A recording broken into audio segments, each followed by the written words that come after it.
What's up, everybody? Welcome to PNW Best Life live stream to talk about our 2024 shrimping season. A little bit of review, a little bit of what lessons did we learn, and what lessons did you learn? What questions do you have? Definitely want to see what your questions are, either on the live stream or later on in the comments. I pretty much answer all the questions that come my way about just about everything, except for what small remote river were you on where you caught all those salmon. I generally don't answer those questions, but a lot of other questions I do answer. So, when you jump on, get a chance, definitely looking for that. But I'll be sharing some footage. I recently posted a reel on a variety of social media locations showing the octopus that came up on our shrimp pot on day 2 in the San Juans. That was absolutely incredible. I'm a little bummed because I look at the footage afterwards and I'm like, oh, that's cool, but like the octopus is way bigger than what the footage makes it look like. So that's a little disappointing, but still really cool footage. That octopus basically was draped entirely over one of the McKay octagon giant shrimp pots. What's up, Eric? Thanks for joining, man. It's getting ready to start talking about our shrimp season here, 2024. Some things we learned, thought were important. A lot of mixed results this year. Shrimping's been interesting this year. Every year is a little bit different. Every year's throws you a curveball or two. And this year is no different, especially that Puget Sound opener, where for a lot of folks it was tough, particularly in 11. 11 was really tough. 10 was mixed, I will say, although for a lot of folks I will say, no, come on, Eric. We are a zero octopus eating family. And so, no, I did not eat that big octopus. I let it go. I know a lot of sportsmen think that was a mistake, but I don't know what to tell you, man. I can't I can't pull that one over the boat. So yeah, we did not touch that. Look, for me, like I kind of understand it. If you have an octopus, you look it in the eye, it looks right back at you. Like there's a lot of intelligence in those creatures, and so we were generally not on board with that. But yeah, so the shrimping season was mixed for that first day in Puget Sound, and I reached out to the department and I got an email back from Don Velasquez, shellfish manager for Puget Sound, and I'll share some of what he shared as well. And there is another opener in Puget Sound on June 13th, I believe. So we'll talk about that a little bit too, and kind of some of the things we learned earlier on, how they might apply to that. Because for some of you, that's, hey, what's up, Elbs? Hey, what's up, Brandon? I almost called you Elbsworth, but I know that's you. We got to talk about Brandon here a little bit later, because Brandon's basically legendary on the San Juans for pulling up a shrimp pot of 511. But we'll talk about that and just like what that takes, what's involved in making that happen. I got the announcement right here. We can jump right to answer your question about June 15th or 13th. It looks like Marine Area 10 is June 13th, as well as Elliott Bay. And see, did Marine Area 9 get one as well? Yeah, June 13th as well. So 11 is not going to open up. There's probably some 15th opener too somewhere, maybe the Straits of the San Juans. I've got the original dates here on my webpage for Puget Sound spot shrimp seasons. So it's got all the dates from the original announcement. So like Marine Area 7 West, June 13th through 15th is still there. The South, I don't think is going to open again. They haven't announced it yet. So there's a lot. Yeah, you got to look at the emergency openers. Got to look at the original announcement. All of that stuff. Yeah. So but I want to share some of the footage from our trip. Let me start let's do this in chronological order. Let's talk about the first day, Puget Sound opener on May 16th. And one of the things about this is there's a really small tide movement on that day, right? I mean, we had 1 point. I'm looking at the Eagle Harbor, Bainbridge Island. Other tides in the area are similar. I know this doesn't fit everything, but I just tried to pick something in the middle for 11 and 10. 1.9 feet of tidal movement over about 4 hours. That's not much movement at all. And let me just play a little clip from our. I believe I shared this on social media, but let me just play a little clip and we'll talk about it.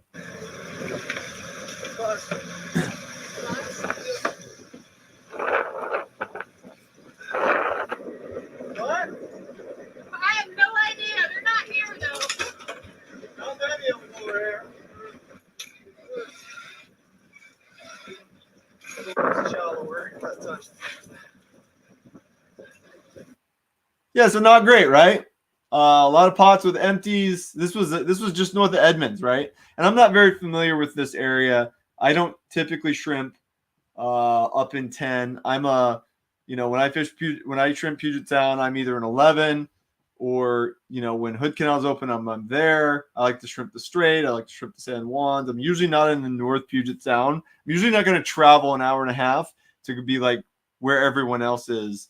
If I'm going to travel, it's to get a little further out. So I'm not very familiar with the area, but I had a tip from someone who was like, oh, we limit every time right around Edmonds, right in front of the marina or north towards Browns Bay. I was like, okay, cool. So go up there. I mark a little bit of shrimp on the sonar around 285.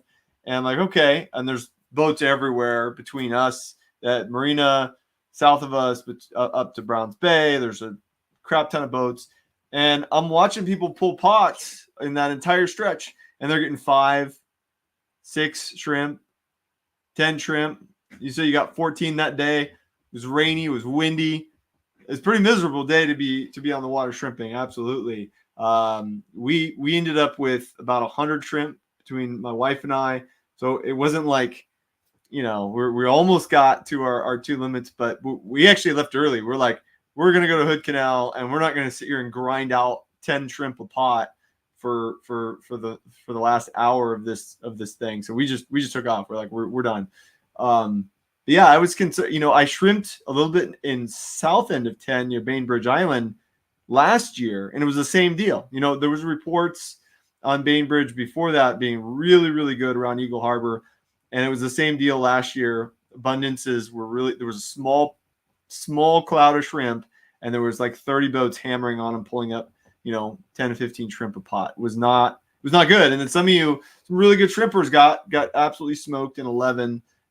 Didn't find anything. But then I also heard some reports. I asked that you always want to ask the fish checker when you get off the water, what have you counted? How many shrimp? And if they tell you limits, well, okay, where at? Because usually they ask people where did you get those shrimp, and so you just kind of want to know. And in 9, people were getting shrimp in 9, in a variety of places. It was quite good. There were a few places in 10 that were getting shrimp. I got reports later on from someone that even 11 produced some shrimp, but they were much, much shallower. And so yeah, there were some good shrimping in different places. The wind is not the final arbiter of whether or not you get shrimp. In fact, the counter to the wind is have really heavy pots. That'll help, as well as if you have pot anchors to negate the effect of wind and bouncing around in the waves on your pot. If your pots are moving at all, they're not getting shrimp. Shrimp will not go into a pot that's bouncing around, moving around. So that could have been a factor for a lot of folks. I don't think that was a factor for us. But another really important thing to realize here is this is really, really important. You got to match your bait to the tides. You have to match your bait to the tides. What are we talking about? So this 1.9 feet tidal movement is really low. Matter of fact, the last few years, WFW has been opening it on pretty decent water movement tides. They've not been super small tides. They've actually been fairly decent tides going on in the middle of their 4-hour opener. So if you've had it dialed in the last few years, and then all of a sudden this year you're like, what happened? That might have been it. And here's the tell. Here's how you know. And by the way, for any experienced shrimper, you know this, but the first thing you do when you pull that pot up on your boat, besides admire how many shrimp you didn't get, or maybe you did get, is pull out your bait canister and take a look at it. How much bait is left, right? If most of your bait is still left, that's what happened, right? Like you should have most of your bait gone. You want maybe a third of your bait left in your canister. And if you still have most of your bait, it was too viscous. It was too thick. It wasn't matched to the current, right? If you have very little bait left, it was too loose. It was too thin, right? And so you have to match your bait thickness, your bait mixture to the tides. And here's some suggestions on that. For one thing, a lot of us know the John Sporting Goods saltwater book. That's a staple. You've got to have at least one of the editions of that. I've got one maybe from a few years ago.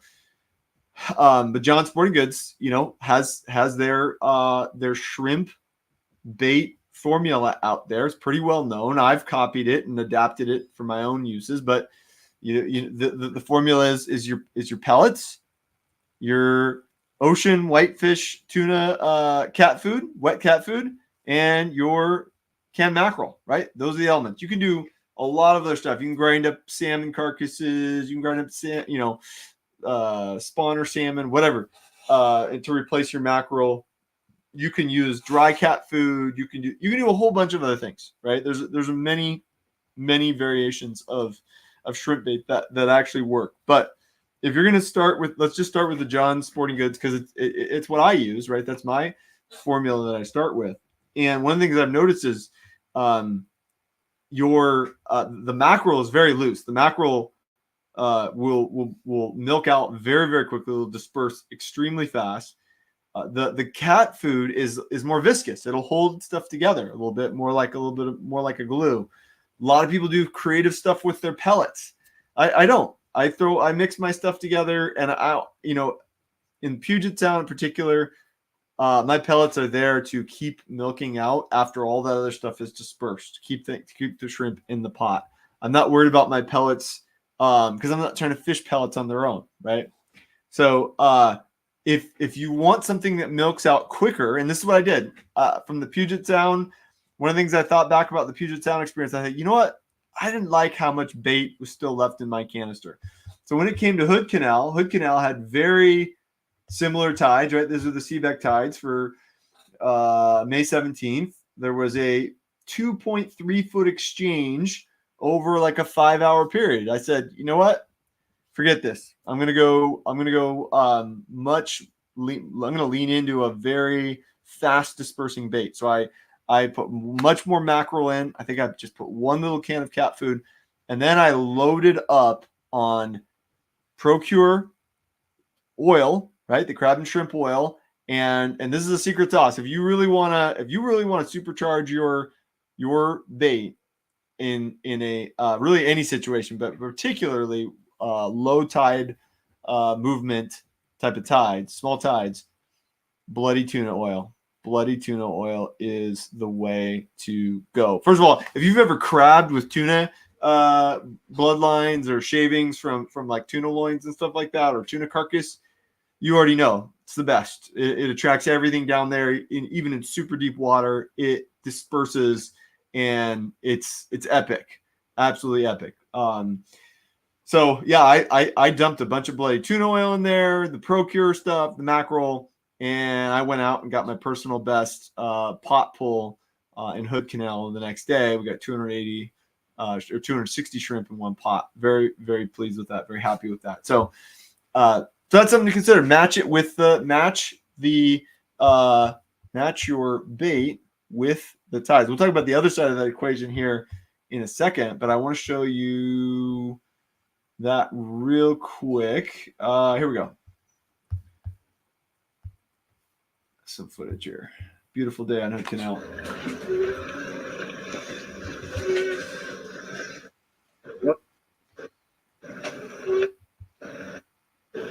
Okay, come on. Where's my? They look like shrimp, so it can fool you because they have the same color, you know, underwater. Oh, I see color. Can't tell if there's shrimp in it. You gotta love it when that pot first comes up. We're saying they're shrimp. Oh yeah, they're shrimp. Oh, the bot is covered with shrimp. The mother lode. Oh yeah. Oh my gosh. Oh my gosh, JT, did you see this? Oh, Right here's where I hurt my back, my lower back, the first time I heard it. Snuck up. Oh God, Oh, yeah, that's well over I 200. can't believe I did that.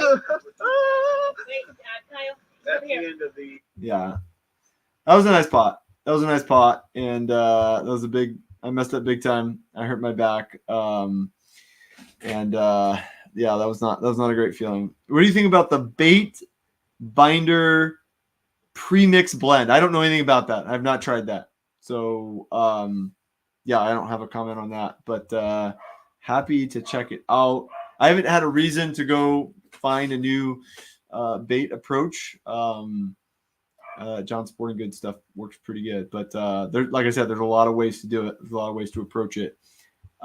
Just depends on how desperate you are. You know, how much do you want to slam dunk? Because you want to slam dunk, you go out and buy the Procure Blade tuna oil, and you're gonna absolutely kill it. So,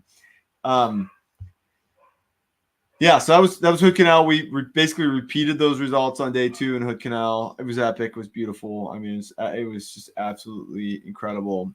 And then fast forward 2 weeks, and we're going to Jones Island. And Jones Island is an awesome place to camp in the San Juans. But as soon as you get out into these areas with bigger current, much bigger current than Puget Sound, Hood Canal, like the San Juans, the Strait, you're going to think a little differently about your shrimping approach, because you can have currents that will absolutely take your pots and take them right off of a ledge. You can have currents that will bury your buoys as soon as they go under, if you pick the wrong current to shrimp in.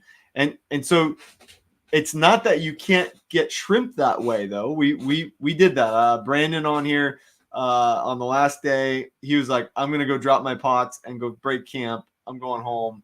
And he dropped his pots and they disappeared. Like, he left to go break camp and his pots went underwater. And I was like, dude, your buoys are totally gone. But he went up, pulled his limits, and got the heck out of there while I was breaking camp. So it's still very doable, but you got to think differently about your bait. If you're thinking about your bait the way that we talked previously, where there's no tide current, it's not going to work as well.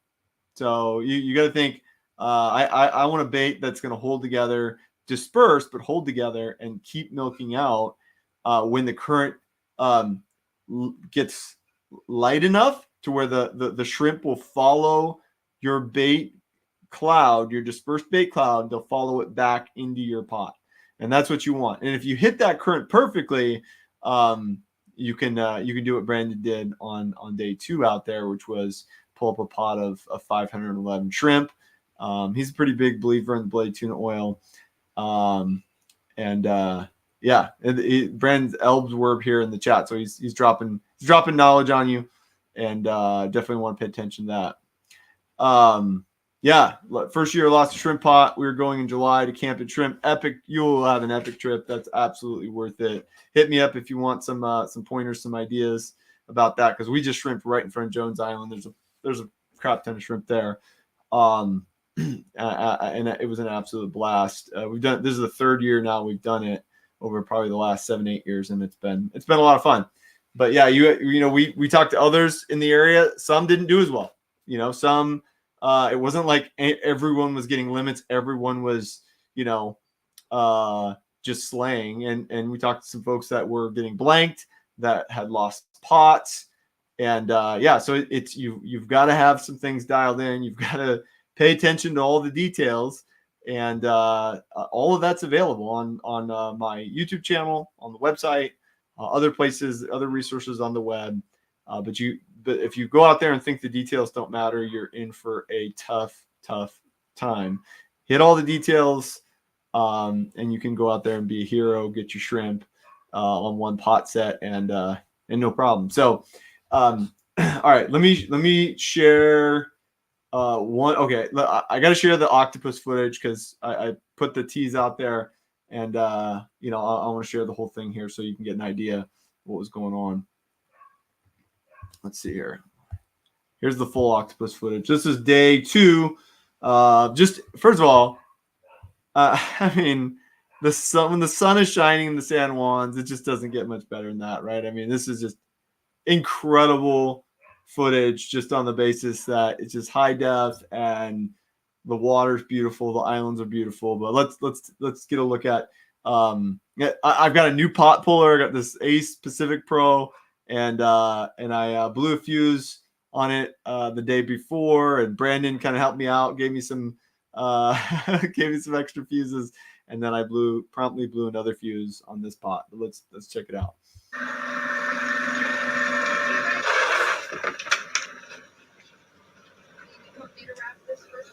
Uh-oh. Did we blow it again? It did. It just takes a lot of dang it. Okay. Yeah, they gave me an extra one.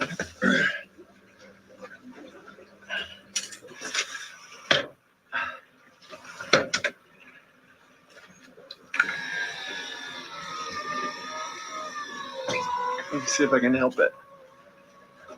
I thought I was gonna blow another fuse, and then it just came unstuck. It was stuck on something. Now it's going.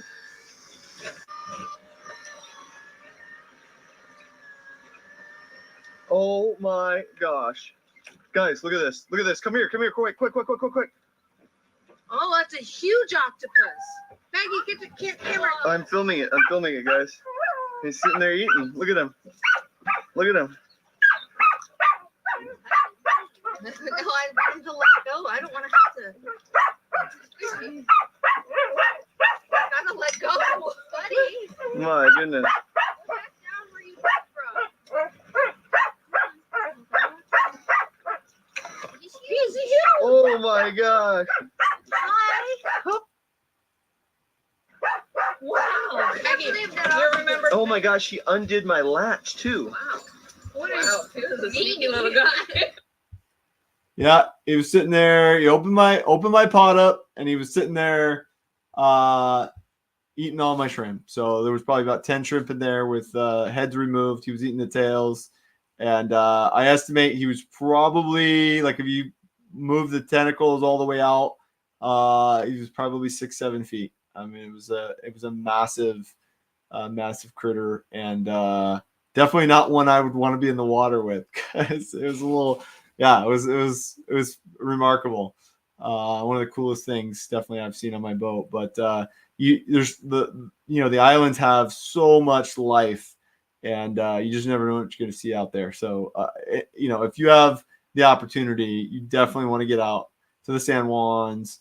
Whether you stay at Jones Island or Friday Harbor or Deer Harbor, wherever you're going to stay out there, or just go over from Anacortes, it's worth it, man. It's such a cool adventure.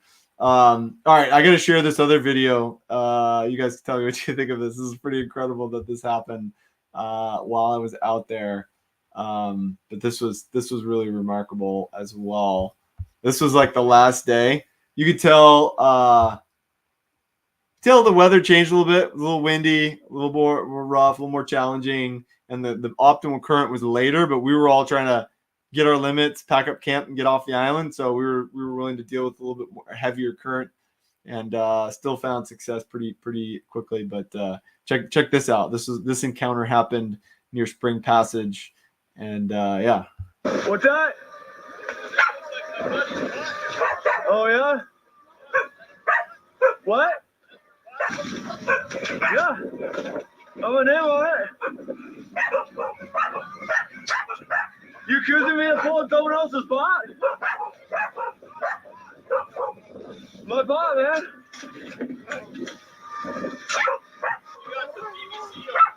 Yeah. Oh yeah. That's the standard how they sell them. They all come that way when you buy them at Sportco or whatever. Oh, it's plugged with shrimp. Oh, that's shrimp.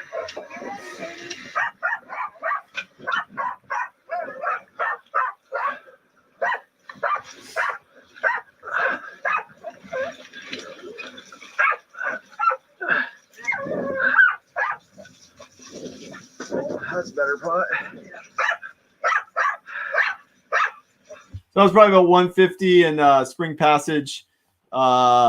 Spring Passage is right next to Jones Island, and the current there changes over a lot faster. It sort of like slows down and speeds up before Jones Island fully slows down. So it can be a way to take advantage of a current change before the spot on Jones Island. There's probably about 150 in that pot, if I remember correctly. But yeah, that was interesting, like pulling up a pot and getting accused of pulling up someone else's pot. And I later talked to the guy, and I tried to remove his like vessel name, so you know you can't really tell who it was, because I talked to the guy later, and I was like, you know, hey, he apologized and whatnot, and I was like, yeah, there's really no good way to ask that question, right? Of are you pulling? His buddy asked him to keep an eye on his pots out there. The thing that kind of kills me about this whole thing, and I think back to it, is like, he thought I was pulling his buddy's pots because his buddy's pots are buoys on a PVC stick, which is like, I mean, that's how they're sold, you know, at Sportco or wherever. I mean, that's what you find is buoys on a PVC stick. So I don't know. That was weird. And even after I was like, dude, my name is on the buoy, he continued to insist that, you know, I might have been pulling up his buddy's pot. So that was a little nerve wracking, because people have been certainly shot at for less in the wrong place. That's not a light accusation. If you want to accuse someone of pulling up someone's pot, it's kind of a big deal. So you want to go, if you're going to do that, you want to go on more than, hey, your buoys are on a PVC stick and are somewhere in the area where, you know, 100 other people are dropping their stuff. So, but it worked out all right. But yeah, hopefully that's a first. That's a first for me. But yeah, interesting interaction. That was on day 3, and let's see what else did I want to cover here. Okay, so here's another topic, which is what does shrimp look like on your sonar, right? So it was funny when Brandon and I and some others, we first got out there, you know, we hadn't shrimp there anytime recently. And so we're looking at our sonar, we're looking at our fish finder going, okay, there's marks, there's life everywhere, right? There's shrimp looking marks all over the bottom at various depths, right? Anywhere from 150 to 350, you're going to find all kinds of different shrimpy looking markings. So how can you tell what's shrimp and what's not? And there aren't a lot of great ways to narrow that down other than drop pots, but don't go all in on one depth. You know, if you're not sure and you're looking at, and it's a new area, drop at 250, drop at 225, drop at 325, mix it up, drop at 300, drop at 280, you know, like mix up your depths to try to narrow it down as fast as possible, and hone in on it. Another thing I'll say is when you're going over shrimp and the current is ripping, you will not see this. This is what, take a look at this photo here. No, here we go. I think this is what, no, that's not what I wanted to do. Let's see here.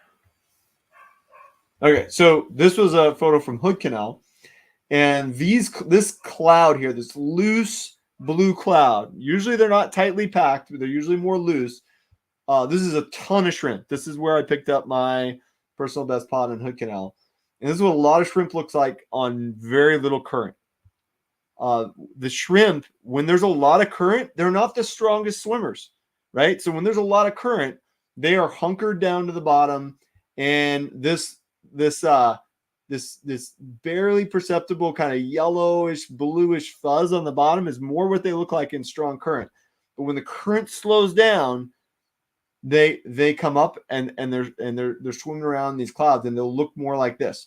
And you got, if you know that this is shrimp and this is what your pot looks like where it's dropping, that's about as good as you can hope for, because that is a money pot right there. You just dropped in the, you're going to pull up the mother load.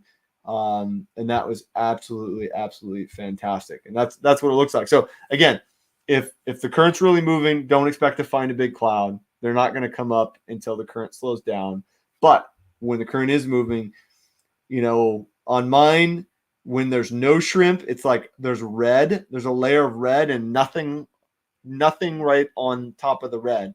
But when there's shrimp, you can kind of see this little yellow, bluish kind of line. And it takes a trained eye to notice it when you're scouting, but eventually you will dial it in. Just know there's a difference here depending on what the current's doing. It's all about what the current is doing. So, okay, let's see what else. Shout out to Harold and Wanda. We also met on the island. They were absolutely awesome, fans of the channel, and they were great to meet and connect with, and hope to see them out on Puget Sound. And speaking of Puget Sound, some of you, I know for me, a few of you, we're preparing for the Derby style opener in Marine Area 11 tomorrow.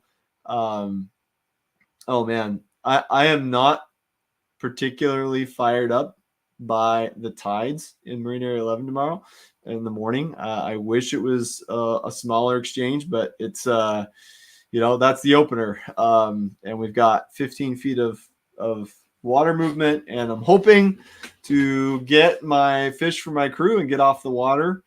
The evening tide looks like a lot more appealing, a lot more attractive. I'm probably going to troll for the majority of the trip tomorrow morning, unless I decide to stay on the water before the -3 low tide at 10:45 a.m. I'm probably going to stick to trolling. I'd love to get them jigging, but yeah, that would mean being on the water closer to tide change, which means I don't get off the water for another 2 hours plus. So maybe I'll see you out there, Point Defiance, but that's coming up. Resi Coho is already open. I've seen some reports and some pictures, some video of some catches. I haven't dug too much into the. I should pull up the